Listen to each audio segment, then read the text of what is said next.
दोस्तों नमस्कार, मेरा नाम है अमित और हम शुरू कर रहे हैं पॉलिटी के पीवाईक्यू। उसी के साथ-साथ हम लोग एमसीक्यू भी देखते हैं और साथ-साथ इस खास की विशेषता ये है इस बात की आज की जो हमारी क्लास है कि उसमें हम पॉलिटी के ना केवल प्रीवियस ईयर सवालों को देखते हैं, बल्कि उसके साथ-साथ अपनी जो नॉलेज है, जो हमने कमाया है, जो हमने अर्जित किया है, उसको भी एक बार खंगाल लेते हैं।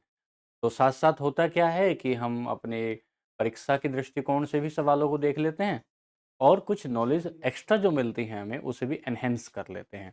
तो इसी कड़ी में हम पहला सवाल लेते हैं। हम देख रहे हैं कि प्रियम्बल के हमने पिछले कुछ सवाल देखे थे और हम उसी कड़ी में आगे प्रियम्बल के ही सवाल कुछ ले रहे हैं और फिर नया चैप्टर उसमें आज में शुरू हो जाएगा। देखिए, भारत की प्रस्तावना का विधिक स्वरूप क्या है? कल की क्लास में हमने आपको बताया था कि जो भारत की प्रस्तावना है, वह ये कहती है कि हम भारत के लोग भारत को संपूर्ण प्रभुत्व संपन्न समाजवादी, पंथ निरपेक्ष और लोकतंत्रात्मक गणराज्य बनाने के लिए उसके समस्त नागरिकों को राजनीतिक, सामाजिक और आर्थिक न्याय, प्रतिष्ठा, अवसर की समानता, उपासना, विचार, अभिव्यक्ति और धर्म, विश्वास की स्वतंत्रता को बढ़ाने वाली राष्ट्र की एकता और अखंडता को सुनिश्चित करने वाली बंधुता को बढ़ाने के लिए आज 26 नवंबर 1949 को संविधान को अंगीकृत और आत्म अर्पित करते हैं। ये भारत की प्रस्तावना थी और हमने ये भी बताया था कि भारत की जो प्रस्तावना है उसमें मूल्य बताए जाते हैं, उसमें कुछ उद्देश्य बताए जाते हैं, कुछ आदर्श बताए जाते हैं। तो ये क्या कहता है कि संविधान की प्रस्तावना का कानूनी स्वरूप क्या है? क्या इसे कानूनी रूप से लागू किया जा सकता है या नहीं? बहुत ही शानदार सवाल है। पहला, यह लागू किया जा सकता है। दूसरा, यह लागू नहीं किया जा सकता। तीसरा, विशेष परिस्थितियों में लागू कर सकते हैं। उपयुक्त में से कोई नहीं। ध्यान से समझेंगे, बिल्कुल सीधा सवाल है। इसे लागू गैर न्यायिक प्रकृति की है, नॉन एन्फोर्सेबल प्रकृति की है, अर्थात इसके प्रकाश में, इसके लाइट में सर्वोच्च न्यायालय कानूनों की और विशेष प्रकरणों की व्याख्या कर सकता है, लेकिन डायरेक्ट रूप से इसे लागू नहीं किया जा सकता। इसे लागू नहीं किया जा सकता, ये बात इसकी हो जाती है। ठीक है, अगला सवाल, सवाल नंबर 2 लेते हैं। भारत के संविधान के उद्देश्यों में से एक के रूप में आर्थिक न्याय का किसमें उपबंध किया गया है? आर्थिक न्याय भारतीय संविधान के प्रावधानों में कहां-कहां लिखा गया है? कल की क्लास में आपको यह बताया था कि मौलिक अधिकारों में आर्थिक न्याय की बात नहीं की गई है। अगर आर्थिक न्याय की बात मौलिक अधिकारों में कर दी जाएगी, तो प्रत्येक व्यक्ति का फंडामेंटल राइट हो जाएगा कि वह कोर्ट जाए, सुप्रीम कोर्ट जाए और उससे कहे कि मुझे अंबानी के बराबर कर दो, और नहीं किया जाता तो वह मौलिक अधिकारों का उल्लंघन माना जाएगा। इसलिए जो प्रियम्बल है, प्रियम्बल में लिखा गया है, 3 प्रकार का न्याय बताया गया, आर्थिक, सामाजिक और राजनीतिक न्याय। इसलिए उद्देशिका में तो न्याय लिखा है, मौलिक अधिकार में नहीं लिखा है। उद्देशिका में लिखा है, राज्य के नीति निदेशक तत्वों में भी लिखा है, मौलिक अधिकार में नहीं लिखा। उपयुक्त में से कोई नहीं, उत्तर होगा 2। इसकी व्याख्या समझिए। राज्य के नीति निदेशक तत्व जो संविधान के भाग 4 में दिए गए हैं, 36 से लेकर 51 तक। आर्टिकल 36 बताता है राज्य की क्या परिभाषा होगी। आर्टिकल 37 कहता है, डीपीएसपी का बता रहे हैं, आर्टिकल 37 कहता है कि ये नॉन एनफोर्सेबल है, ये प्रवर्तनीय नहीं है, इन्हें न्यायालय द्वारा लागू नहीं किया जा सकता, किंतु ये शासन के मूलभूत महत्व के हैं, शासन के मूलभूत महत्व के हैं। आर्टिकल 38 कहता है कि राज्य एक ऐसी लोक व्यवस्था बनाएगा जिसमें सामाजिक आर्थिक न्याय किया जाना चाहिए। राज्य एक ऐसी आर्थिक व्यवस्था बनाएगा, एक ऐसी सामाजिक आर्थिक व्यवस्था बनाएगा। तो व्यवस्था बनाने की, लोक व्यवस्था बनाने की बात आर्टिकल 38 करता है।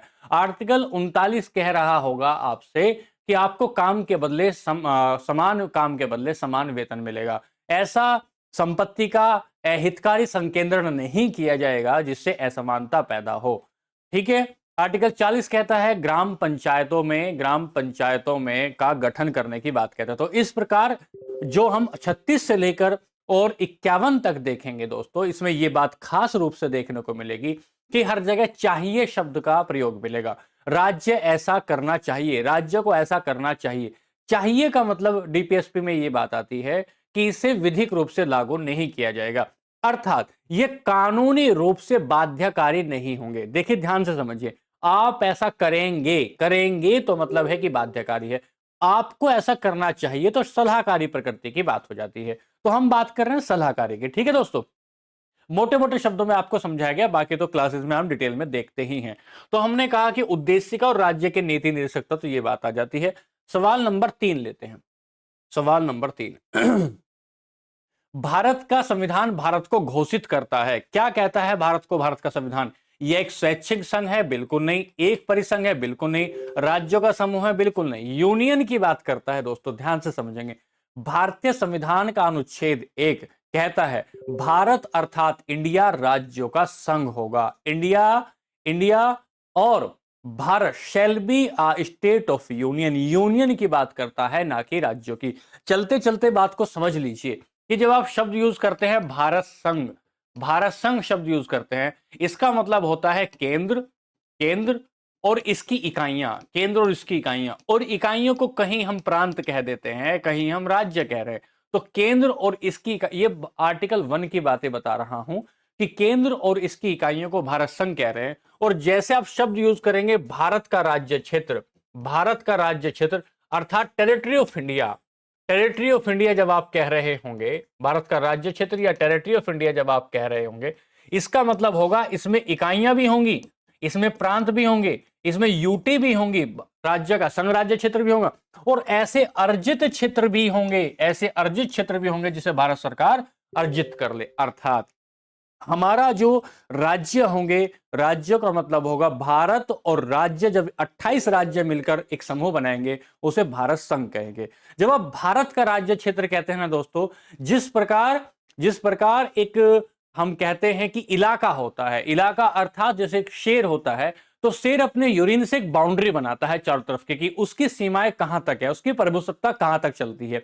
ऐसे ही भारत की सत्ता की, प्रभुसत्ता की एक बाउंड्री होती है। उस बाउंड्री, जहां जहां तक भारत के कानून चलेंगे, जहां जहां तक भारत का राजनीतिक विस्तार होगा, उसे हम कहेंगे भारत का राज्य क्षेत्र। उसमें चाहे यूनियन टेरिटरी हो, उसमें चाहे प्रोविंस क्यों ना हो, बात समझिएगा ध्यान से, ठीक है।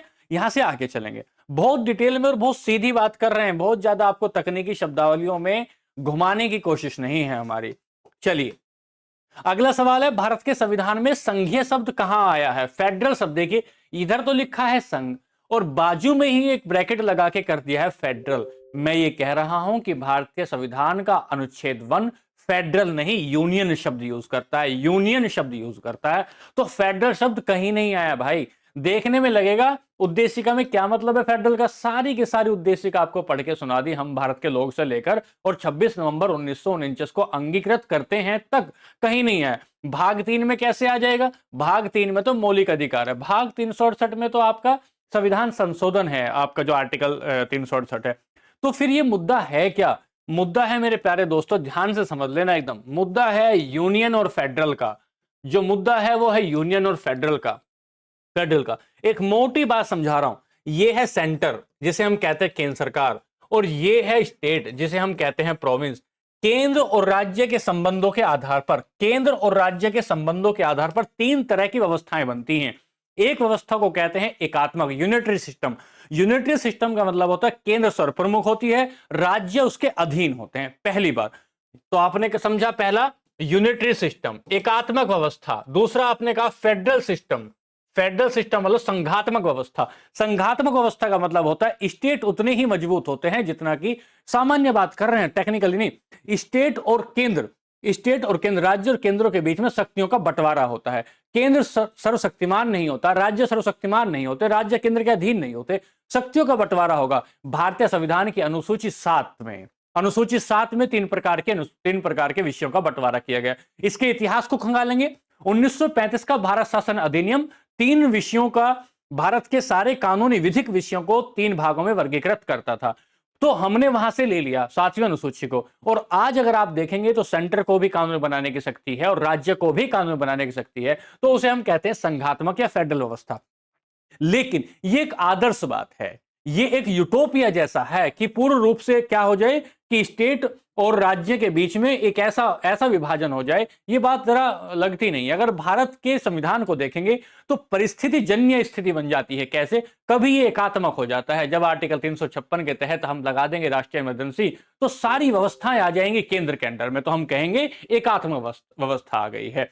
फिर हम कहते हैं 312 के तहत, अनुच्छेद 312 के तहत अखिल भारतीय सेवाओं का गठन किया गया है। अखिल भारतीय सेवाओं का गठन का मतलब है कि एक ऐसी सर्विस है जो कहीं का भी व्यक्ति होगा, सर्विस कहीं देगा। उत्तरांचल का व्यक्ति तमिलनाडु में सर्विस दे रहा होगा, अखिल भारतीय संघ की व्यवस्था है, एकात्मक व्यवस्था कहते हैं। जो आप कहते हैं अटॉर्नी जनरल या कैग की बात कर लीजिए, कंट्रोलर ऑडिटर जनरल, कैग भी राज्यों का और केंद्र का एक कैग होता है, तो हम कहते हैं एकात्मक। तो कभी कभी व्यवस्था एकात्मक हो जाती है जब कब हम देखते हैं या तो विशेष परिस्थितियों में या आपात परिस्थितियों में, और सामान्य स्थितियों में हमारे राज्यों को काम करने की आजादी होती है। तो हम क्या, हम बीच के आदमी हैं। मौका देखा तो एकात्मक हो गए और मौका देखा तो संघात्मक हो गए। तो हमने एकात्मक हुए नाम संघात्मक हुए। केसी वियर ने कहा भारत का संविधान अर्ध संघात्मक है। तो दोस्तों शब्द क्या पूछ रहा है? ये फेडरल शब्द कहां लिखता है? फेडरल शब्द कहीं नहीं लिखता है, यूनियन शब्द लिखता है। इस संघ के लिए शब्द आया है यूनियन। मुझे लगा आप समझ गए होंगे।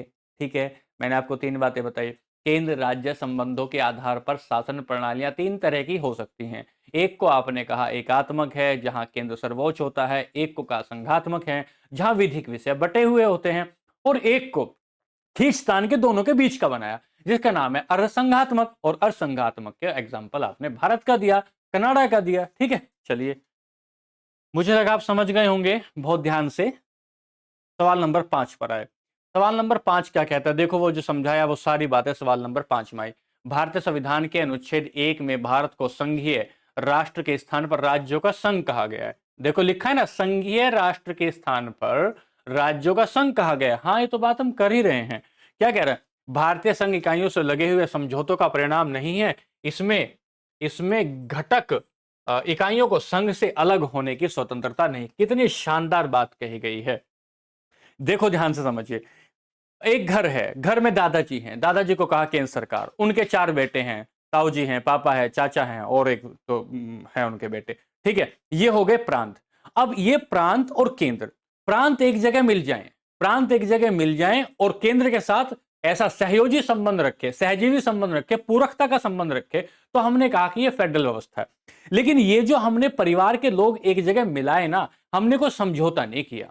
समझौता तो उससे करते किसी बाहरी परिवार के लोग होते कि भैया तुम दूसरे परिवार के, दूसरे खानदान कुनबे के लोग हो, समझौता कर लो और हमारे साथ आके मिल जाओ। हमारे ही कुनबे के, हमारे परिवार के लोग थे। हमने तो इनके अलग अलग रूम इसलिए बांटे कि प्राइवेसी रहे, अपने अधिकार क्षेत्र में काम करते रहे, इनकी प्रोडक्टिविटी बढ़ जाए। हमने इसलिए नहीं बांटे इनके अधिकार क्षेत्र की ये अलग राज्य हैं, ये देश से अलग कोई महत्व रखते हैं या इनका कोई अपना इंपोर्टेंस है। नहीं दोस्तों, हम ये समझाना चाह रहे हैं कि भारत राज्यों का संघ है, ठीक है, लेकिन ये किसी बोझिल व्यवस्था नहीं है। ये हमने कोई समझौता नहीं किया है। अमेरिका संघ जो है वो समझौते का परिणाम है, जहां 50 राज्य एक साथ आए, अपनी विदेश नीति को अपने साथ मिलकर बनाया, अपने संघीय व्यवस्था को उन्होंने एक साथ मिलकर बनाया, अपनी सिक्योरिटी के लिए उन्होंने साझा महत्व रखा, तो वो समझौते का परिणाम है। चाहे तो अलग हो सकते हैं। भारतीय संविधान का जो अनुच्छेद 1 है वो भारत को कहता है कि भारत एक परिसंघ है, लेकिन वह किसी समझौते का परिणाम नहीं है। समझौते का परिणाम इसलिए नहीं है, तात्विक रूप से, अवयवी रूप से, वास्तव में मूल रूप से तो हम एक ही शरीर का हिस्सा हैं। इसको हमने दायां हाथ कहा, इसको हमने बायां हाथ कहा, उसको हमने सिर कहा, इसको पैर कहा, एक ही शरीर है। हमने अपने सहूलियत के हिसाब से दायां हाथ और बायां हाथ कहा है। प्रकृति ने दायां और बायां नहीं बनाया। इसी हिसाब से अगर आप समझेंगे तो पूरा शरीर राष्ट्र है, और उसका ये हिस्सा अरुणाचल प्रदेश है, उसका ये हिस्सा जो है गुजरात है, कोई तमिलनाडु है तो कोई जम्मू कश्मीर है। तो हमने प्रशासनिक सुविधा के आधार पर राज्यों का निर्माण किया है, ना कि यह कहा है कि समझौते का परिणाम है। आइए, आप बाहर कुनबे के किसी दूसरे कुनबे खानदान के आदमी आइए और समझौता करिए। नहीं नहीं, एक ही परिवार के लोग हैं और एक ही परिवार के लोगों के बीच में आपसी कोई समझौता नहीं होता। कम से कम इस बात पर तो समझौता नहीं होता कि हम मिलकर रहेंगे। मिलकर रहने के लिए किसी समझौते की भारत के लिए आवश्यकता नहीं। तो सवाल कह रहा है कि भारत का संविधान का अनुच्छेद कहता है कि भारत एक संघ है। हाँ, भारत एक संघ है, समझौते का परिणाम नहीं है भारत। भारत समझौते का परिणाम नहीं। तात्विक रूप से भारत तो एक ही राष्ट्र है। जब हम कहते हैं राष्ट्र, उस राष्ट्र की खुशबू में यूपी की खुशबू भी है। राष्ट्र एक ऐसा फूल है, एक ऐसी फूल है जिसमें तमिलनाडु की खुशबू भी आती है, यूपी की खुशबू आती है, जम्मू कश्मीर की खुशबू आती है। तो उसमें समझौता किस बात का? उसमें कोई समझौता नहीं होता। ये सवाल जो बनाया गया है वो कंपैरिजन है अमेरिकन कॉन्स्टिट्यूशन का और अपने इंडियन कॉन्स्टिट्यूशन का, संघीय व्यवस्था का और यूनिटरी व्यवस्था का। खैर आप ये समझ गए हैं, ठीक है दोस्तों। यहां से आगे चलते हैं। ये सवाल आगे बढ़ा, मुझे लगा कि आपके बात समझ आ गई होगी। सवाल नंबर 6 देखा। सवाल नंबर 6 भी इसी ढर्रे पर चलता हुआ सवाल है। क्या कह रहा है? भारत के प्रथम अनुच्छेद के अनुसार हम क्या हैं? तो प्रथम अनुच्छेद के अनुसार हम यूनियन है, हम फेडरल नहीं है, हम यूनियन है, फेडरल नहीं है। ठीक है दोस्तों, यूनियन ऑफ इंडिया अभी बताया। चलिए, ये सवाल तो रिपीटेड जैसा हो गया है। सवाल नंबर 7 पर आए। भारत के संविधान में जो दिया गया हमारे देश का नाम क्या है? देखिए कितना शानदार सवाल बना है। ये भी आर्टिकल 1 से ही सवाल है, अनुच्छेद 1 से। क्या कहता है? क्या कहता है? हिंदुस्तान अर्थात भारतवर्ष। क्या मतलब? इंडिया और हिंदुस्तान नहीं जी, इंडिया अर्थात भारत है, इंडिया अर्थात भारत। मेरे प्यारे दोस्तों, आज आपको इतने अचरज की बात बताऊंगा, गदगद हो जाएंगे आप। हिंदुस्तान के अपने भी कुछ अर्थ हैं, भारतवर्ष के अपने कुछ अर्थ हैं, और इंडिया के अपने कुछ अर्थ हैं, और भारत के अपने कुछ अर्थ हैं। भारत और भारतवर्ष को तो आप एक ही मान सकते हैं। जब आप कहते हैं हिंदुस्तान, हिंदुस्तान उस शताब्दी का एरिया बताया जा रहा है जब भारत में बाहर से मुस्लिम शासक आ रहे हैं। 7वीं शताब्दी के बाद अगर हम देखेंगे तो भारत में मुस्लिम संस्कृति प्रवेश कर रही है। 7वीं शताब्दी से लगातार मुस्लिम संस्कृति के आ जाने से, अगर इसके शब्दों की बात करेंगे ना दोस्तों, तो शब्दों की बात तो कहती है कि जो यूनानी लोग आए वो सै को है को कहते थे, और सिंधु के इधर रहने वाले लोग हिंदू हिंदू कहने लगे, और ये जो हिंदुओं का रहने का स्थान हुआ ये हिंदुस्तान बन गया। इससे गहरी और इससे दूर की बात बता रहा हूं आपको, कि जब आप यूनानियों का काल देखते हैं, वो काल तो आता है आपके मौर्य काल के आसपास, 3वीं शताब्दी ईसा पूर्व के आसपास की बात होती है। तो वो तो उस समय का हिंदुस्तान होना चाहिए। नहीं दोस्तों, हिंदुस्तानी कल्चर की आप जब बात करते हैं ना, तो आप करते हैं गंगा यमुना तहजीब की बात करते हैं, आप कहते हैं हिंदू मुस्लिम संस्कृति की बात। जब हम हिंदुस्तानी शब्द की बात करेंगे तो हिंदुस्तानी शब्द में वो सारी मुस्लिम सभ्यताएं, वो सारी हिंदू सभ्यताएं एक जगह आती हैं, तो उसका मतलब है हिंदुस्तान, उसका मतलब है हिंदुस्तान। और जब आप भारतवर्ष की बात करते हैं, क्या आप हिंदुस्तान को समझे? हिंदुस्तान में एक महक आ रही है। कौन सी महक आ रही है? एक ऐसी संस्कृति की महक आ रही है कि जिसमें जिसमें अपना चावल भी है, जिसमें खिचड़ी भी है, जिसमें शेरवानी भी है, जिसमें शेरवानी के साथ साथ बूट भी हैं जो घुटनों तक आ रहे हैं, जो रेगिस्तानी क्षेत्रों में पहने जाते थे। वो घड़ा भी है जिसके लिए छोटी टोंटी बनाई गई है, जो रेगिस्तानी क्षेत्र में बनाया जाता था। वो हिंदुस्तानी संस्कृति कह रहे हैं। ठीक है। फिर आपने कहा भारतवर्ष। भारतवर्ष भारत की परंपराओं से निकला हुआ है। जब आप कहते हैं भरत नामक कबीले से कोई शकुंतला के बेटे हुए भरत, और उसने शेर का मुंह उखाड़ दिया, इतना शौर्य दिखाया, इतना बल दिखाया, इतनी ताकत दिखाई कि एक व्यक्ति व्यक्ति जीवों का जो राजा है उसको जिसे कहा जाता है उसका मुंह उखाड़ देता है उसे भारत का। तो उस संस्कृति को, शौर्यकालीन संस्कृति को हमने अपना भारतवर्ष कहा। फिर शब्द आता इंडिया। इंडिया कहा, उभरता आधुनिक भारत को हम इंडिया कहते हैं, खिलते हुए भारत को इंडिया कहते हैं। जहां जवाहरलाल नेहरू ने कहा कि जो आजकल के बांध है ना, ये आधुनिक भारत के मंदिर हैं, आधुनिक भारत के उद्योग जो हैं उनको मंदिरों की संज्ञा दे दी, उसे इंडिया कहा। इंडिया कहा जहां राजतंत्र नहीं, जहां लोकतंत्र होगा। इंडिया कहा जहां पर किसी एक धर्म का शासन नहीं होगा, धर्मनिरपेक्षता होगी। तो दोस्तों, इंडिया शब्द आधुनिकता का प्रतीक है। भारत शब्द परंपरा का प्रतीक है, परंपरागत। और हिंदुस्तानी शब्द एक हिंदुस्तानी शब्द हिंदू और मुस्लिम जो सभ्यता और संस्कृति है उसके मिले जुले होने का प्रतीक है। मैं समझता हूं आप समझ गए होंगे, ठीक है। और ये बात क्यों पूछ रहा है सवाल हमसे? क्योंकि अनुच्छेद एक में लिखा गया है इंडिया अर्थात भारत, इंडिया अर्थात भारत, ठीक है। यहां से आगे चलते हैं, सवाल नंबर 7 पर चले। यह कहता है निम्नलिखित कथनों पर विचार करें, और आप दमादम विचार करने लगे। पहला, क्या कहता है? संसद को साधारण बहुमत से कोई संकल्प पारित करके नए राज्यों का निर्माण और वर्तमान राज्य के क्षेत्रों, सीमाओं या नामों में शक्ति करने का अधिकार है। अरे क्यों नहीं है? आर्टिकल 3 क्या कह रहा है? आर्टिकल 3 कहता है संसद को यह अधिकार है कि वह ना केवल किसी राज्य की सीमा को कम कर सकती है, किसी राज्य की सीमा को बढ़ा सकती है, किसी नाम में परिवर्तन कर सकती है। अनुच्छेद 3 कह रहा है, आर्टिकल 3 कह रहा है। बात खत्म हुई। दूसरा, भारत के संविधान के अनुच्छेद 370 के अधीन जम्मू कश्मीर को विशेष दर्जा दिया गया। अरे कहां विशेष दर्जा दिया गया? 370 को हटा दिया गया है। भारत के संविधान के अनुच्छेद 370 के अधीन जम्मू कश्मीर को विशेष दर्जा दिया गया था, जो कि 2019 में हटा दिया गया है। ठीक है जी। हाँ, ऐसे सवाल आप बना सकते हैं वैसे तो, कि 370 के अधीन जम्मू कश्मीर को विशेष दर्जा दिया गया है। तो ये सवाल ठीक था, दोनों ठीक हो जाते हैं, लेकिन अभी ये इसको हटा दिया गया है दर्जा। ठीक है दोस्तों, इसलिए चलिए सवाल अगला लेंगे। देखिए सवाल क्या कहता है। संसद की नए राज्यों को बनाने की प्रक्रिया के बारे में विचार करना है, और कौन सा सही नहीं है ये छांटना है, कौन सा सही नहीं है। संसद कानून के द्वारा नए राज्य बना सकती है और मौजूदा राज्यों की सीमाओं या नामों में फेरबदल कर सकती है। बिल्कुल सही बात है भाई, आर्टिकल 3 से ऐसा हो सकता है, आर्टिकल 3 से। फिर क्या कहता है, इस प्रकार कोई विधेयक राष्ट्रपति की सिफारिश के सिवाय संसद में पेश नहीं किया जा सकता। ये भी बात ठीक है, ये भी आर्टिकल 3 में लिखी है।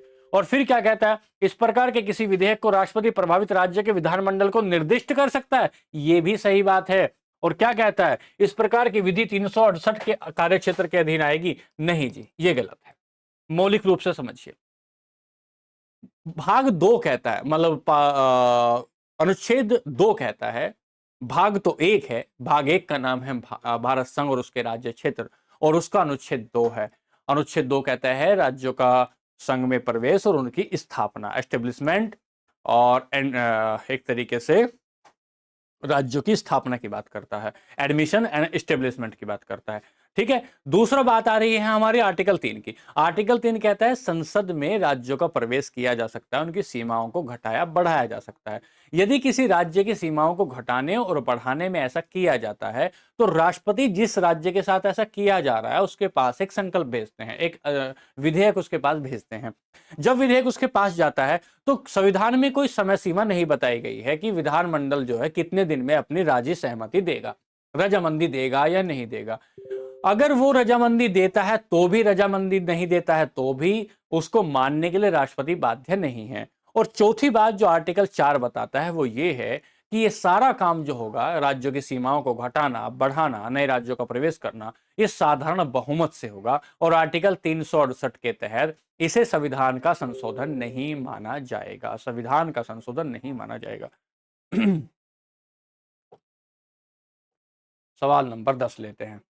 सवाल नंबर 10 क्या कह रहा है, देखेंगे कि भारत की संसद किसी राज्य में उसका राज्य क्षेत्र अलग करके अथवा किसी राज्य क्षेत्र को किसी राज्य के भाग से साथ मिलाकर नए राज्य का निर्माण कर सकेगी। हाँ जी, ये तो 2 में लिखा है ना, कि किसी राज्य के 3 में लिखा है, आर्टिकल 3 में लिखा है कि भारत की संसद किसी राज्य में उसका क्षेत्र मिला देगी, उससे अलग कर देगी, कोई नए राज्य मिला देगी। क्या कहता है, साधारण बहुमत द्वारा ऐसा होगा। हाँ जी, ऐसा सिंपल मेजोरिटी से होगा। राष्ट्रपति की अनुशंसा से, जो आमतौर पर विधेयक को राज्यों के विधानमंडलों को भेजते हैं, जो विधेयक में प्रस्तावित परिवर्तनों को प्रभावित करना होता है। हाँ जी, राष्ट्रपति की अनुशंसा से ही ऐसा होगा, और वो उस विधेयक को कहां भेजेंगे, राज्यों के पास भेजेंगे। अभी देखा आपने, राष्ट्रपति को दी गई मंत्री की सलाह से, अरे नहीं भाई, मंत्री को कोई सलाह की बात यहां नहीं है, राष्ट्रपति अपने हिसाब से ऐसा करते हैं, और राष्ट्रपति की अनुशंसा के आधार पर ऐसा होता है। 1 और 2। सवाल नंबर 11 में चलेंगे। भारत में एक नया राज्य बनाने के लिए, सर्जित मतलब बनाने के लिए, विधेयक को पारित होना अनिवार्य है। कैसे? 2/3 साधारण बहुमत से, संसद में साधारण बहुमत तथा कम से कम 2/3 राज्यों का अनुसमर्थन। बिल्कुल गलत बात है, संसद का साधारण बहुमत, ये बात बिल्कुल ठीक है, साधारण बहुमत से। अभी तो आप देख ही रहे हैं इस सवाल को, अभी आपको बताया।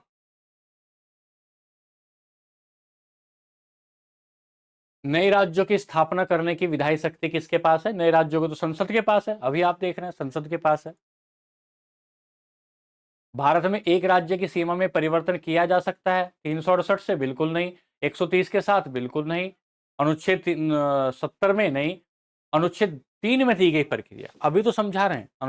अनुच्छेद 3 में क्या प्रक्रिया दी गई है? अनुच्छेद 3 में प्रक्रिया दी गई है कि राष्ट्रपति की अनुशंसा से एक विधेयक लाया जाएगा संसद में, और फिर राष्ट्रपति उस विधेयक को पारित होने पर भेजेंगे कहाँ? जिस राज्य की सीमा में कमी की जा रही है, वृद्धि की जा रही है, राज्य जो होगा वह यह बताएगा कि करना चाहिए या नहीं करना चाहिए। राज्य हाँ भरे, राज्य ना करे, राज्य की कोई बात राष्ट्रपति पर बाध्यकारी नहीं होगी और राष्ट्रपति ऐसा सामान्य बहुमत से पास करवा के संसद में इस प्रक्रिया को पूर्ण रूप से लागू कर सकते हैं। 14 निम्नलिखित में से कौन सा एक नए राज्यों के निर्माण के लिए संवैधानिक उपबंध नहीं है? संवैधानिक उपबंध नहीं है। पहला, किसी राज्य का क्षेत्र बढ़ाकर, किसी राज्य का क्षेत्र घटाकर, किसी राज्य का नाम परिवर्तन करके एक राज्य संघ द्वारा शामिल कर सकेगा। ये बात गलत है। आर्टिकल 3 कह रहा है कि आप नए राज्यों का निर्माण कर सकते हैं, किसी राज्य के सीमा को बढ़ा सकेंगे, किसी राज्य की सीमा को घटाकर कर देंगे, या किसी राज्य का नाम भी परिवर्तन कर सकते हैं। आपने उत्तरांचल का उत्तराखंड कर दिया है, ठीक है, ऐसे करके। और एक राज्य संघ राज्य क्षेत्र शामिल, ये बात गलत हो जाती है, ठीक है।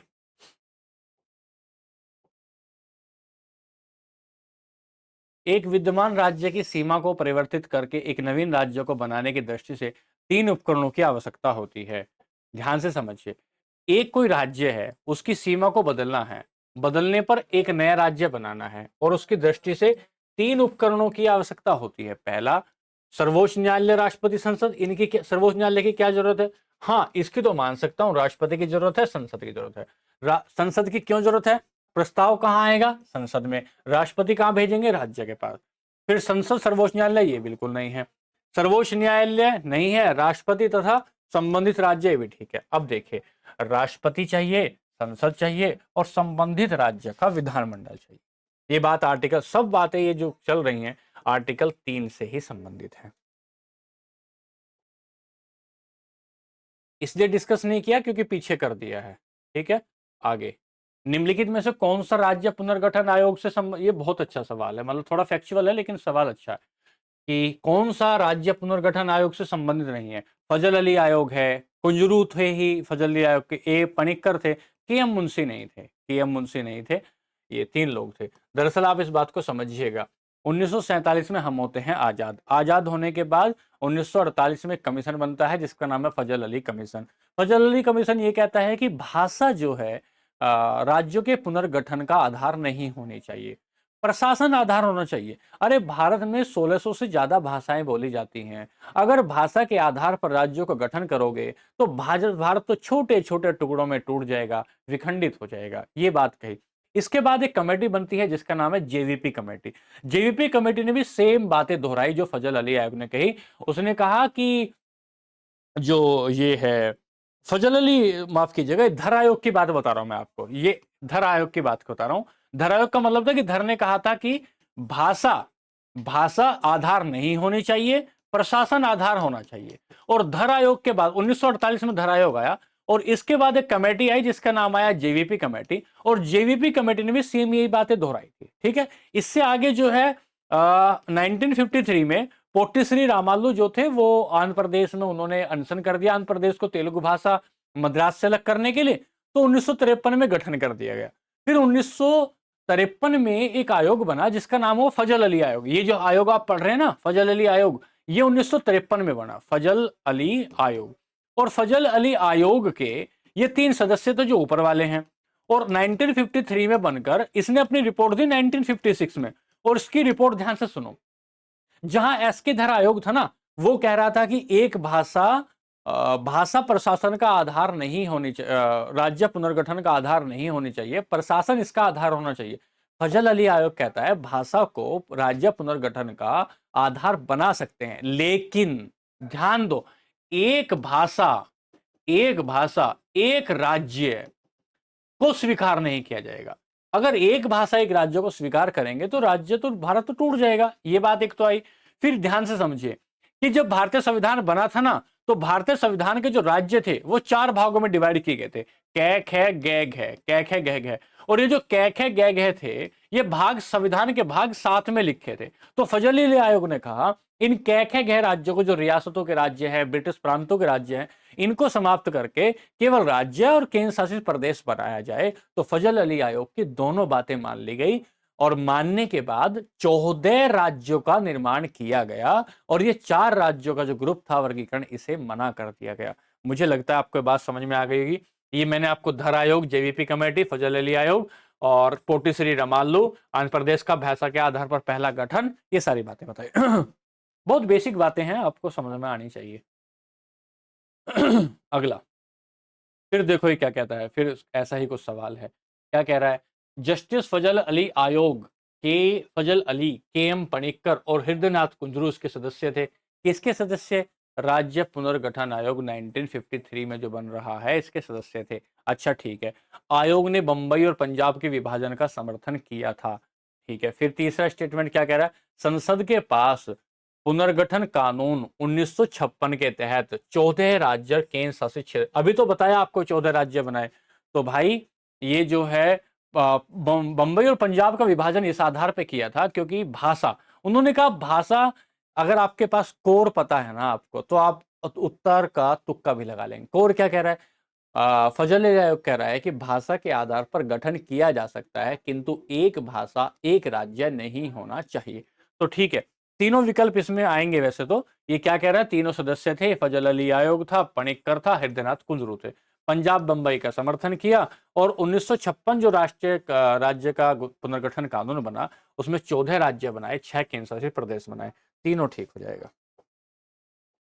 चलिए 18, 1956 के राज्य पुनर्गठन अधिनियम द्वारा कितने राज्य और संघ राज्य क्षेत्र बनाए गए? तो ये तो रिपीटेड बात होगी, 14 स्टेट है, 6 यूनियन टेरिटरी है। ठीक है, अच्छा इसका जड़ कहां से आती है? जड़ आती है भारतीय संविधान का भाग 7 जिसमें 4 भाग बताए गए थे। सवाल नंबर 19, 19 क्या कहता है? 19 कहता है राज्य पुनर्गठन आयोग की रिपोर्ट कब लागू हुई? तो ये लागू हुई 1 नवंबर 1956 को। चलिए अगला, राज्य पुनर्गठन आयोग का अध्यक्ष कौन था? तो फजल अली थे, अभी देख लिया आपने, फजल अली थे।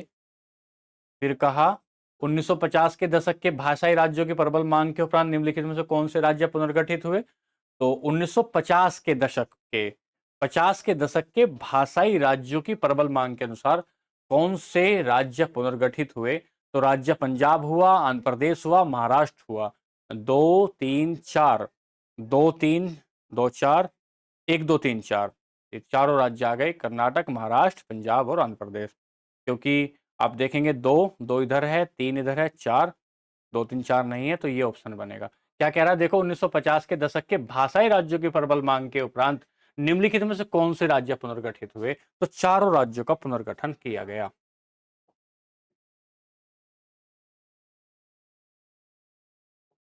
चलेंगे आगे।